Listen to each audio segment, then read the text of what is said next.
Hello everyone, welcome to my channel. You are watching Smarty Tech Face and I am Anjali here to help you on all your queries. So we have already seen that how we can run and how we can create and save the JavaScript function in MongoDB. Then we go to the next part, that how we can run this JavaScript Mongo function, but we have run these functions through the Mongo shell or through Robo 3D or Studio 3D. So this is the third part where we will learn that how we can run these Mongo functions, JavaScript function through your Java application. Obviously you have you will be creating any Java application. If you want to run these JavaScript function through your application, then you are on the correct video. And let's see that how we can run this. So let's get started. Before this, I just want to tell you all guys that the Mongo version is 4.0. okay, I have checked with the 3.0 to 6.4 all the version, but I am currently just checking on the 4.0 version. Why I am telling you, let me tell you first. Because okay, there was multiple ways that how you can run this JavaScript function. So I am just telling you 1 to 2 ways here, and this is why, because we will be using the evaluate function of the MongoDB to run our Mongo functions. Okay, so for running this eval, you must have, firstly you need to care of a few things, that you must have the MongoDB version less than 4.2, because I just show you why.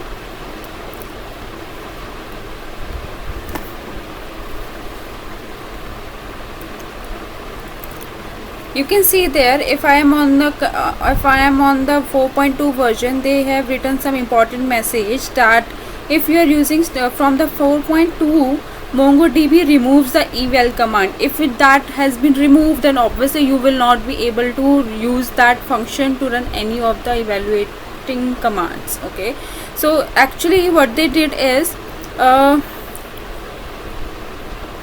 they have deprecated the db.eval, which wraps the eval command can only be run against 4.0 and earlier version. If you are on the 4.0 or on the earlier versions of the MongoDB, then only you will be able to run it.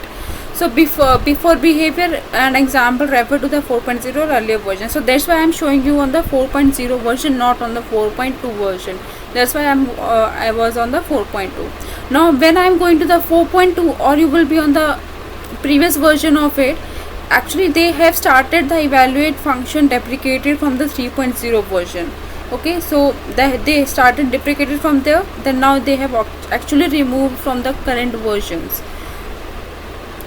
Now again, next part, what you need to care is, okay, to run this evaluate command, the user you are using for running any commands or anything on the MongoDB, it must have the roles as I just let you know that, okay, for running the evaluate function, you must have a role that grants the any action on any resource. Do not assign this role to any other user, because if you will see the documentation given by the any action, you will see that it is something like that you can perform any of the actions. Okay, so you have to take care some important things, that you must not provide these roles to any of the user just suddenly to give any of them, but you need to just mention it like, okay, do not assign this action unless it is absolutely necessary.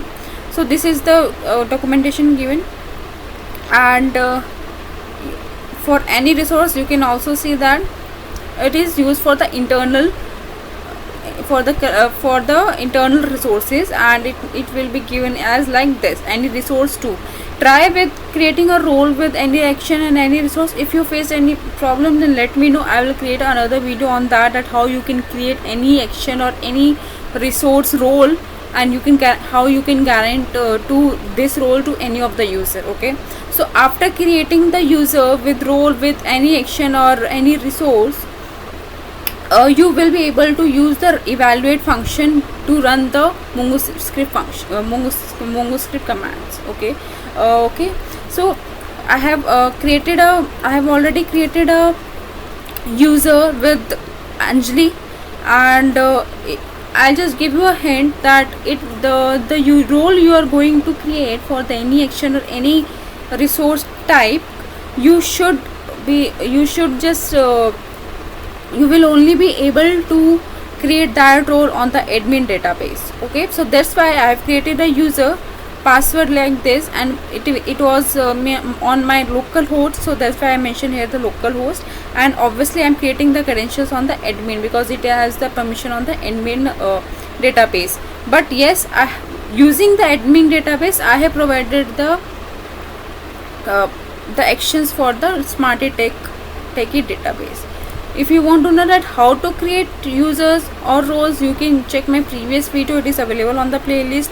But if you want to know that how you can create a user with role, that any action or any resource, let me know.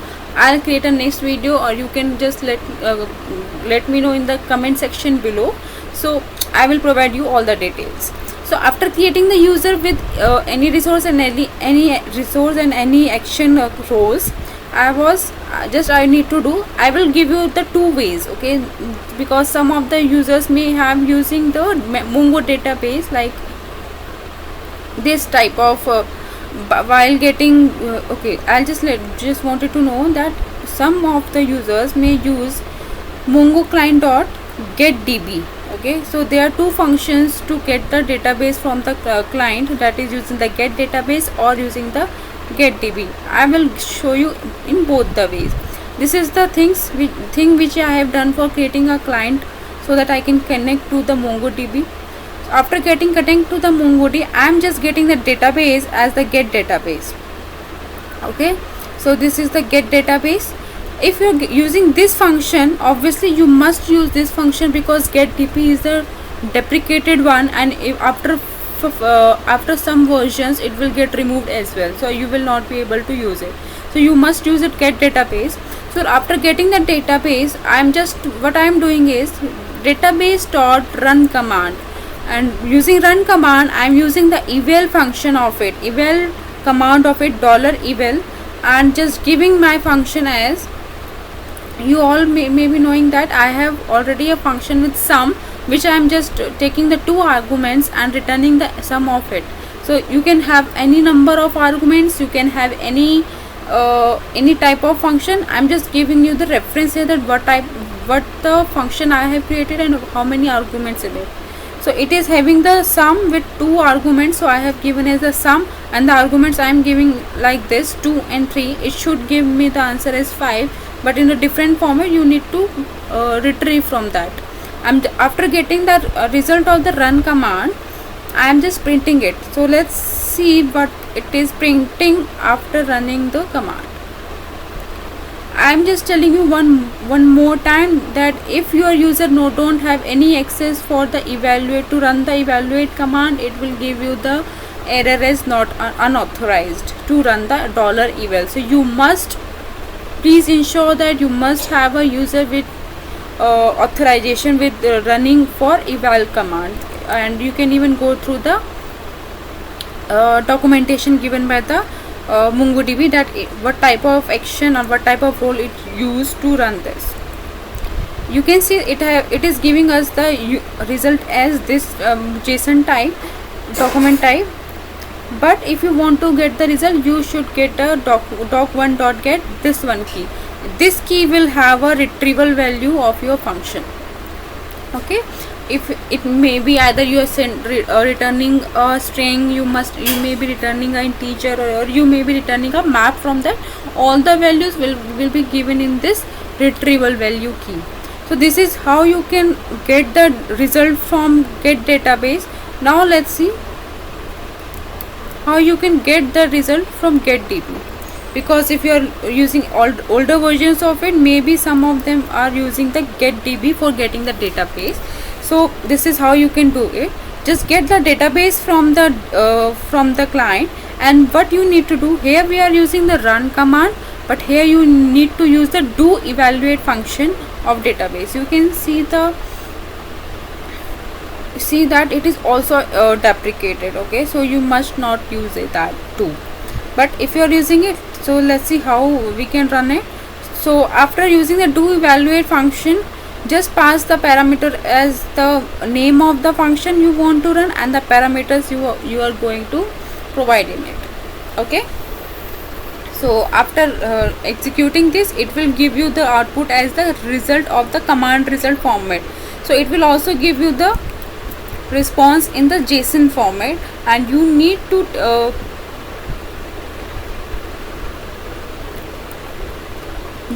take the value from the retrieval value. Okay, so this key will have the output you are requesting for. So this is how you can run the JavaScript function. So this is the two ways that how we can get it. There is another ways also, but that was in the older versions of the Moco, so that's why I'm not just telling you all the things.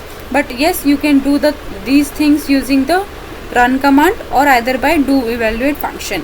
So this is all about how you can run the JavaScript function through your Java application. If you have any queries, any doubt, just comment it below. I will surely going to reply you. So till then, take care. Bye bye.